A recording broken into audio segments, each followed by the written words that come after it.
नमस्कार। मैं डॉक्टर राकेश पाठक। राष्ट्रीय स्वयंसेवक संघ के सरसंघ चालक डॉक्टर मोहन भागवत ने हाल ही में एक ऐसा बयान दिया है जिसके चलते संघ और उसकी भूमिका फिर सवालों के घेरे में आ गई। संघ के शताब्दी समारोह के मौके पर डॉक्टर भागवत ने कहा कि राष्ट्रीय स्वयंसेवक संघ को किसी तरह के पंजीयन की रजिस्ट्रेशन की जरूरत नहीं है और अपने इस तर्क की पुष्टि में उन्होंने कहा कि जैसे सनातन धर्म नहीं है वैसे ही संघ को भी जरूरत नहीं। इसके अलावा उन्होंने एक और ऐसी बात कह दी है जिससे संघ की भूमिका सवालों के घेरे में आ गई। उन्होंने दावा किया है कि हमारा जो राष्ट्रीय ध्वज है तिरंगा, उसके लिए उसके प्रति संघ के मन में हमेशा से सम्मान रहा है। यानी राष्ट्रीय स्वयंसेवक संघ तिरंगे का हमेशा सम्मान करता रहा, जबकि ऐतिहासिक प्रमाण ये बताते हैं कि राष्ट्रीय स्वयंसेवक संघ ने स्वतंत्रता संग्राम से लेकर 1947 तक कभी भी तिरंगे झंडे का सम्मान नहीं किया था, यहां तक कि उसके खिलाफ ही अभियान चलाया था। आजादी के बाद भी संघ और उसके समर्थन में जो सबसे आगे उसका जो फ्रंटल ऑर्गेनाइजेशन है, उसकी जो राजनीतिक इकाई है भारतीय जनता पार्टी, उसके नेता भी तिरंगे की जगह भगवे को स्थापित करने की बात करते रहे। डॉक्टर मोहन भागवत के इस लंबे चौड़े व्याख्यान पर, उसकी पड़ताल, उसकी समीक्षा पर आज हमारे साथ मौजूद हैं देश के जाने माने इतिहासविद प्रोफेसर राम पुनियानी जी। राम सर, आपका बहुत बहुत स्वागत है। नमस्कार राकेश जी। सर, आपने भी सुना होगा मोहन भागवत जी दावा कर रहे हैं कि संघ जो है वो हिंदू धर्म के समान है, हिंदुत्व के समकक्ष है, इसलिए उसे रजिस्ट्रेशन की जरूरत नहीं। मेरा सवाल यह है कि क्या सचमुच में हिंदू धर्म की समानता एक स्वयंसेवी संगठन से, भले ही वो अपंजीकृत है, नॉन रजिस्टर्ड है, अनरजिस्टर्ड है, क्या उससे की जा सकती है सर? देखिए, ये बहुत एक हास्यास्पद बात है जो उन्होंने कही है। धर्म अपनी जगह है और संगठन अपनी जगह होते हैं। धर्म तो भाई, जैसे हिंदू धर्म की हम बात करते हैं, सनातन धर्म आजकल ज्यादा शब्द प्रयोग में है, तो हिंदू धर्म वगैरह ये तो एक सामाजिक प्रक्रिया है, सामाजिक फेनोमेनन है, जो रजिस्ट्रेशन का तो कोई इसमें चांस ही नहीं होता है। ये इसमें वैसे देखा जाए तो जिसको ये सनातन कहते हैं, वास्तव में स्पष्ट रूप से कहा जाए तो ये उन मूल्यों को सनातन कहते हैं जिनको ये बदलना नहीं चाहते। समाज में एक तरफ रूढ़िवाद है जो पुराने मूल्यों पे टिका रहता है, और एक है दूसरी तरफ रिफॉर्म, सुधार, समाज में अच्छी दिशा में बदलाव। तो सनातन से उनका मतलब है जो पुराने मूल्य जैसे मनुस्मृति में दिए थे उसमें बदलाव नहीं होना चाहिए। दूसरा, धर्म और संगठन को इक्वेट करना, यानी ये धर्म को डिग्रेड करना है, धर्म को नीचा दिखाना है। धर्म एक व्यापक प्रक्रिया है जो समाज में सदियों से चली आ रही है, और ऐरा गैरा संगठन, भले ही वो सबसे बड़ा संगठन हो, अपने आप दावा करे कि ये सनातन धर्म के समान है, भले सनातन धर्म के अर्थ में भी थोड़ी गड़बड़ है, पर फिर भी धर्म से अपने आप की तुलना करना, ये इनका एक अहंकार है। और ये अहंकार पिछले कुछ दशकों से बहुत बढ़ गया है। ये मानने लग गए हैं कि भाई ये पूरे हिंदू समाज का प्रतिनिधित्व करते हैं और इनके पास जैसे ठेका हो हिंदू धर्म को चलाने का। वह वास्तव में देखा जाए तो भारत में जो सबसे महान हिंदू हुए हैं, मोहनदास करमचंद गांधी, इन्हीं के द्वारा प्रशिक्षित एक व्यक्ति ने महात्मा गांधी की हत्या की थी, जो मैं कहूंगा 20वीं शताब्दी का महानतम हिंदू था। तो अपने आप को धर्म से तुलना करना और सनातन धर्म से तुलना करना, ये दोनों एक हास्यास्पद बातें हैं। इनकी जितनी आलोचना की जाए कम है। सर, इसमें एक विडंबना की बात यह है कि एक तरफ तो प्रधानमंत्री नरेंद्र मोदी 15 अगस्त को लाल किले की प्राचीर से आरएसएस को सबसे बड़ा एनजीओ बताते हैं, दूसरी तरफ मोहन भागवत उसे हिंदू धर्म के समकक्ष बता रहे हैं। तो आपस में ये तय नहीं कर पा रहे कि एनजीओ है कि धर्म के समान है। नहीं, इसमें अलग अलग जबान से अलग अलग बात करके लोगों को एक शंका में डाल देना, कंफ्यूजन में डालना, तो पांचों उंगलियां घी में रखने के समान है। दो नाव पे ये सब सफलता से सवारी कर रहे हैं, एक पैर उधर भी है, एक पैर इधर भी है। जब चाहे अपने आप को एनजीओ बोल दिया, जब चाहे अपने आप को धर्म बोल दिया, क्योंकि इनके देखिए अब ये 100 साल से चल रहा है, तो इनके मातहत जो होने वाले संगठन हैं वो संख्या में बहुत बड़े हैं और इनके प्रचारक हर जगह फैले हैं, सरकारी यंत्रणा के अंदर, राजनीतिक पार्टियों के अंदर, और उनकी खुद की राजनीतिक पार्टी बीजेपी है, बीजेपी तो है ही। अदालतों तक तो ये सर, अदालतों तक में है अब तो। कोई सरकार के अंदर भी है, जुडिशरी आपने अच्छा ऐड कर दिया, मेरा मतलब था पुलिस, ब्यूरोक्रेसी और जो बहुत जी। सारी संस्थाएं हैं उनके अंदर भी इनकी घुसपैठ है। तो ये अलग अलग जबान से, कई जबान से ये अपनी बात करते हैं। तो नरेंद्र मोदी जी भी खैर इसी से निकले हुए हैं, वो भी इसके प्रचारक रहे हुए हैं, प्रचारक से ही वो बिल्कुल। मुख्यमंत्री बने थे। तो उनका ये जो दावा कि भाई ये एनजीओ है वो अपनी जगह पे है, वो और ये जो अपने आप को धर्म बता रहे हैं, दोनों में बिल्कुल कोई समानता नहीं है, पर दोनों उतने ही अपना छाती फुला के इन बातों को कहते हैं। ये हमारे लिए एक चिंता का विषय है, आश्चर्य की बात भी है। सर लेकिन एनजीओ कहा जाएगा तो उसका रजिस्ट्रेशन होना जरूरी है। हर एनजीओ का बाकायदा पंजीयन होता है, फंड्स एंड सोसाइटीज डिपार्टमेंट है उसके लिए। प्रधानमंत्री कहते हैं देश दुनिया का सबसे बड़ा एनजीओ है, लेकिन सर इसमें तर्क देखिए, वो ये कहते हैं मोहन भागवत कि हम तो व्यक्तियों का समूह हैं, व्यक्तियों का संगठन है, इसलिए रजिस्ट्रेशन की जरूरत नहीं है। अरे हर संगठन सर व्यक्तियों का ही समूह और संगठन तो होता है, तो ऐसे तो फिर किसी को भी रजिस्ट्रेशन की जरूरत नहीं है। जी। अब ये जो प्रधानमंत्री इनको एनजीओ कह रहे हैं, एक तरह से तो बात ये है कि बाकी एनजीओ का तो इन्होंने एफसीआरए खत्म कर दिया, यानी पिछले 20-25 साल से जो भी एनजीओ सामाजिक क्षेत्र में काम कर रहे थे, प्राय उनको इन्होंने खत्म कर दिया। और जबकि आरएसएस की फंडिंग में कोई प्रॉब्लम नहीं है, क्योंकि इसके मातहत जो अलग अलग संगठन हैं वो रजिस्टर्ड है। ये ख्याल कीजिएगा, ये जो पितामह हैं, पितामह रजिस्टर्ड नहीं है, पर इनकी जो संस्थानें हैं वो रजिस्टर्ड है और उनके माध्यम से बराबर का विदेशों से पैसा इनके पास आता रहता है। और यहाँ जो गुरु दक्षिणा लेते हैं, अब ये बताइए, आप गुरु दक्षिणा ले रहे हैं, उसमें कितना पैसा आ रहा है, कितना नहीं आ रहा, ये ईश्वर के सिवा कोई जानता नहीं है। तो उस पैसे भी ये बैठे रहते हैं। तो जब इतना पैसा आ रहा है, सरकार को पता है इतना पैसा आ रहा है, तो उस पे इनकम टैक्स और दूसरी चीजें क्यों नहीं लागू होती? तो ये तो एक चालाकी का खेल है। बिल्कुल सर, अभी आपने गांधी जी की हत्या का जिक्र किया। हम सब जानते हैं कि गांधी जी की हत्या के बाद सरदार पटेल ने, तत्कालीन पंडित नेहरू की सरकार ने आरएसएस को बैन किया था, प्रतिबंध लगाया था। अब मोहन भागवत ये तर्क दे रहे हैं कि हम पर प्रतिबंध लगा, यही मान्यता की बात है, इसी से हमें मान्यता मिली है। जबकि राष्ट्रीय स्वयंसेवक संघ पर तो 3 बार बैन लग चुका है। तो किसी संस्था पर प्रतिबंध लगना, उसे मान्यता प्रदान करना है, तो न जाने कितने ऐसे देश विरोधी संगठन है जिन पर बैन लगते रहते हैं। तो क्या वे मान्यता प्राप्त कर लेते हैं बैन लगने से? जी। अब ये भी एक, देखिए राकेश जी, जैसे वो मोदी जी ने कहा है ना, हिपोक्रेसी की भी सीमा होती है, ये मोदी जी का वाक्य है। यहाँ वो सीमा भी उन्होंने क्रॉस कर ली। इनके लिए कोई सीमा का सवाल नहीं है, जहां मर्जी आए उस प्रकार के बयान दे दिए। और प्रतिबंध लगना कोई किसी को रिकॉग्निशन का सवाल नहीं है।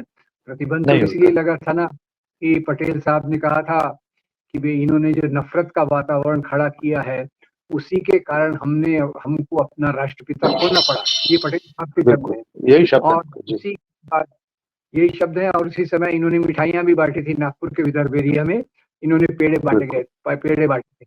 और हत्या के एक दिन पहले भी कानाफूसी के माध्यम से इन्होंने फैला दिया कि कल रेडियो जरूर सुनिएगा, एक खुशी की खबर आने वाली है।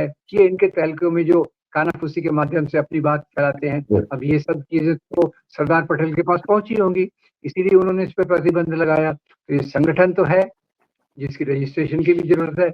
और जब बैन उठाया गया तो कंडीशन रखी गई थी कि आप अपना कॉन्स्टिट्यूशन बनाइए, 18 साल से कम के बच्चे, लड़के आते हैं इनके पास तो शाखाओं में, 18 साल से कम के लड़के आते हैं तो उनके पेरेंट्स की अनुमति होना बिल्कुल जरूरी है। ये सब उन्होंने कंडीशन लगा के बैन को हटाया था। तो संगठन तो ये है, पर ये खैर इतने समाज में इतना इनका वर्चस्व है कि चित भी मेरी पट भी मेरी के आधार पे ये अपनी बातों को चला रहे हैं। सर, तिरंगे को लेकर भी उन्होंने दावा कर दिया है कि राष्ट्रीय स्वयंसेवक संघ तिरंगे की मान्यता के दिन से उसका सम्मान करता रहा। जी फिर उन्होंने ये भी कहा कि पहले तो भगवा ध्वज को राष्ट्र ध्वज बनाने की बात आई थी, पर गांधी जी ने किसी कारण से उसको स्वीकार नहीं किया और उसके बाद ये तिरंगा झंडा बना। और वे दोबारा अपने भाषण में कहते हैं, संघ इसका सम्मान करता रहा है, इसकी रक्षा करता रहा है। फिर वे पॉलिटिकल पार्टियों के झंडों की बात करते हैं, जबकि पॉलिटिकल पार्टियों के झंडे से राष्ट्र ध्वज की तो कोई तुलना हो ही नहीं सकती।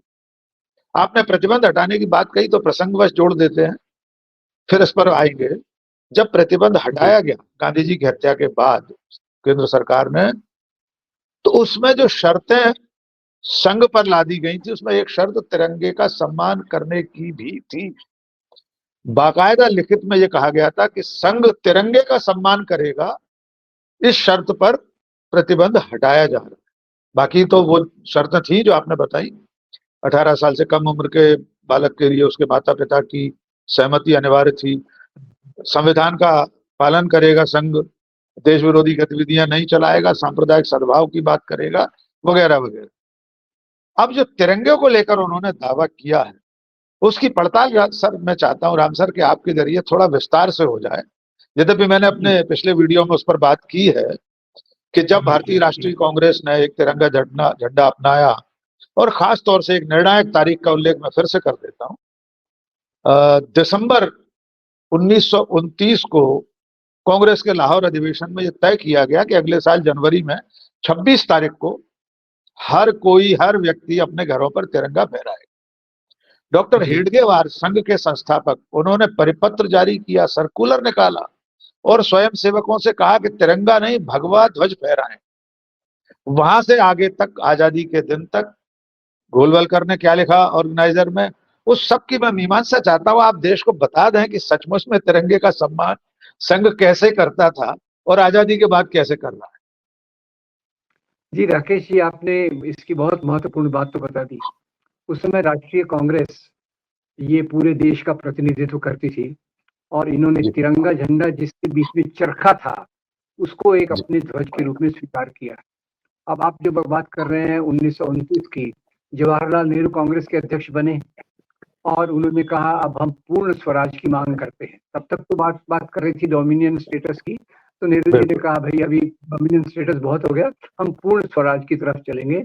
और इस बार 26 जनवरी को, जैसे आपने बताया सही तरीके से, हम लोग तिरंगा झंडा फहराएंगे। अब इस समय आपने बिल्कुल एक्यूरेट बात कही है कि हेडगेवार जो इनके पहले संघ चालक थे, उन्होंने परिपत्र जारी किया कि भाई हम 26 जनवरी मनाएंगे, पर झंडा जो हमारा होगा वो भगवा झंडा होगा, क्योंकि वही हमारा राष्ट्र ध्वज है। अब इसमें गांधी जी का कोई रोल नहीं है। जो तिरंगा झंडा कांग्रेस का था वो कांग्रेस कमेटियों ने स्वीकार किया हुआ था, और इसके बाद जो झंडा की समिति बनी कॉन्स्टिट्यूएंट असेंबली के अंडर, कोई चीज ऐसे आर्बिट्रेरी नहीं हुई कि गांधी जी ने कहा तो हो गया, नेहरू ने कहा तो हो गया। सब चीजों का पूरा गहराई से चर्चा की, तो कॉन्स्टिट्यूएंट असेंबली में कहा कि भाई ये तिरंगा झंडा सही है, पर इसके अंदर चरखा के बदले हम अशोक चक्र रखेंगे। क्योंकि ये नेहरू जी का सुझाव था। नेहरू जी का सुझाव क्यों था?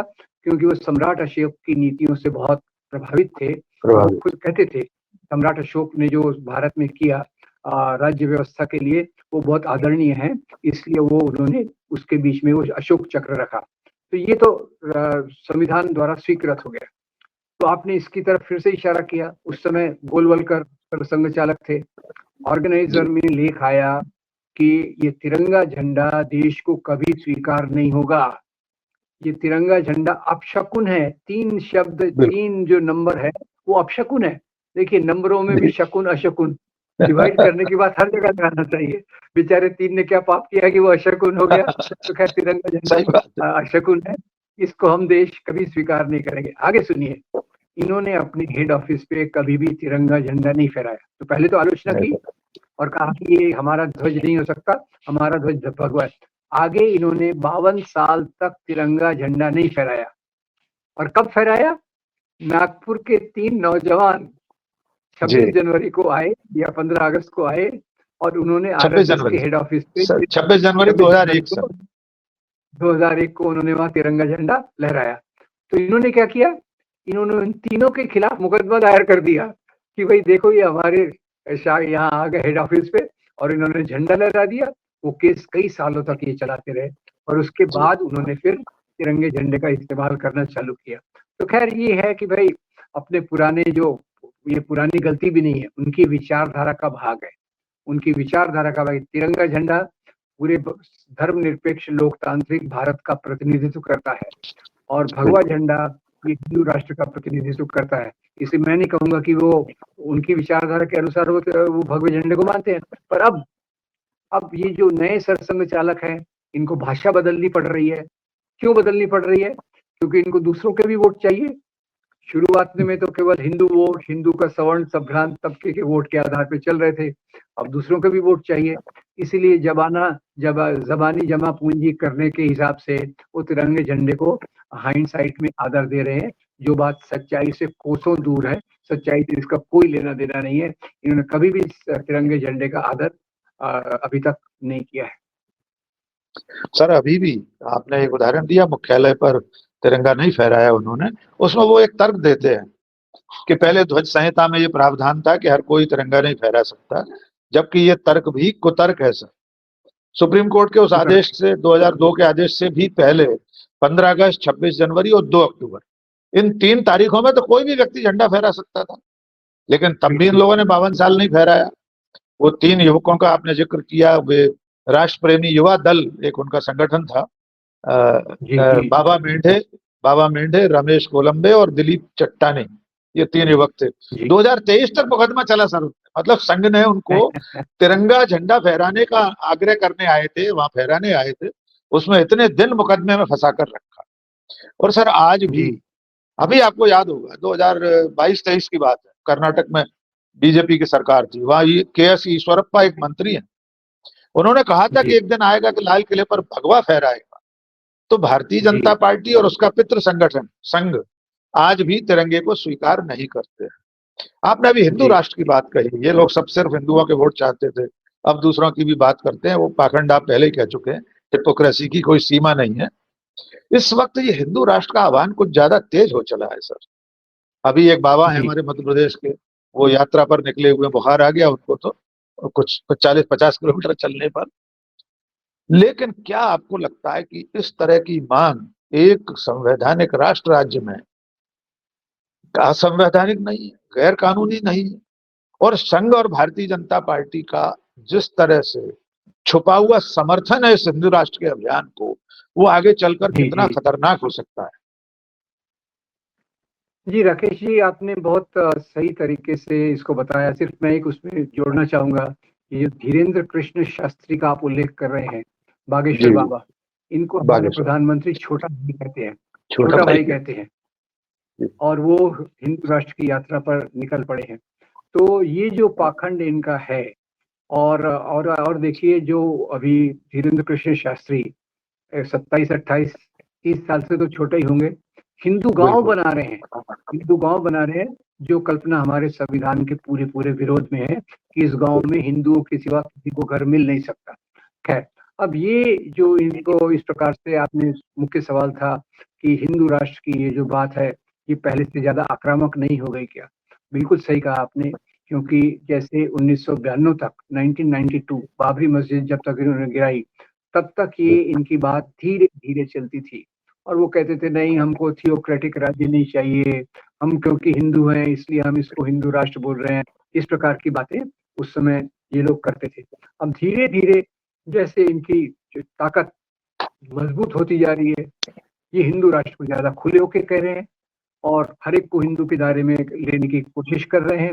और अभी 2014 के बाद तो आपको याद दिला दूं, 2014 का जब चुनाव अभियान चल रहा था, तो उस समय नरेंद्र मोदी जी ने कहा था, मैं एक हिंदू परिवार में पैदा हुआ हूँ। खैर अभी तो नॉन बायोलॉजिकल हो गए, उस समय तक वो कहते थे कि मैं पैदा हुआ हूँ, जब मैं एक हिंदू परिवार में पैदा हुआ हूँ, मैं राष्ट्रवादी हूँ, इसलिए मैं हिंदू राष्ट्रवादी हूँ। ये वहां से एक मोटी उन्होंने शुरुआत कर दी कि लोग खुलेआम खुले तरीके से हिंदू राष्ट्र की बात करें और उसके आधार पर चलें। तो खैर, ये क्योंकि इनकी अभी जो चुनावी ताकत है, और जैसे आपने भी कहा कि भाई प्रशासन के अंदर भी हैं, प्रशासन के बाहर भी हैं, उनके करीब 150 से ऊपर संगठन है, इनके मातहत चलने वाले संगठन करीब 150 के करीब है। कोई इन पे स्टडी कर रहा है, उसकी लिस्ट तुरंत थोड़े दिन में आ जाएगी। तो इसलिए उनको अब लगता है कि भाई कैसे न कैसे हिंदू राष्ट्र की बात की जाए। तो उसमें लोगों को जोड़ने के लिए अलग अलग भाषा का प्रयोग, और भागवत जी आजकल यही करते रहते हैं, उनका मुख्य काम यही है कि गैर हिंदुओं को भी हिंदू साबित करना।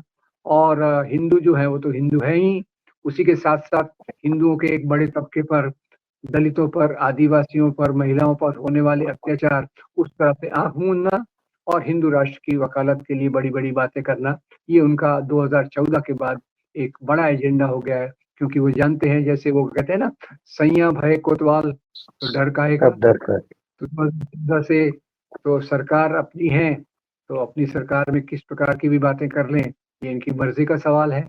और वो मर्जी इनकी डिटरमिन होती है कि चुनावी तौर पे हमको फायदा कैसे हो सकता है।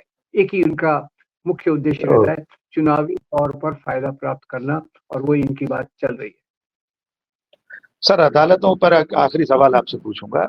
देखिए, इस वक्त जी जिस तरह खुलकर लोग हिंदू राष्ट्र की बात कर रहे हैं, एक और कोई यति नरसिंहानंद है, वो तो इससे भी आगे बहुत ही घृणित बयान देता है। जी अदालतें स्वप्रेरणा से इस पर कार्रवाई क्यों नहीं करती? अगर इस देश में खालिस्तान की मांग करना अपराध है, संविधान विरुद्ध है, तो हिंदू राष्ट्र की मांग करना, उसके लिए अभियान चलाना, सड़कों पर निकलना, हिंदू गांव की स्थापना, आपने बेहद चिंताजनक बात का उल्लेख किया है, हम लोगों के संज्ञान में है। उन्होंने यही छतरपुर, मैं तो मध्य प्रदेश में बैठा हूँ, यहीं के हैं।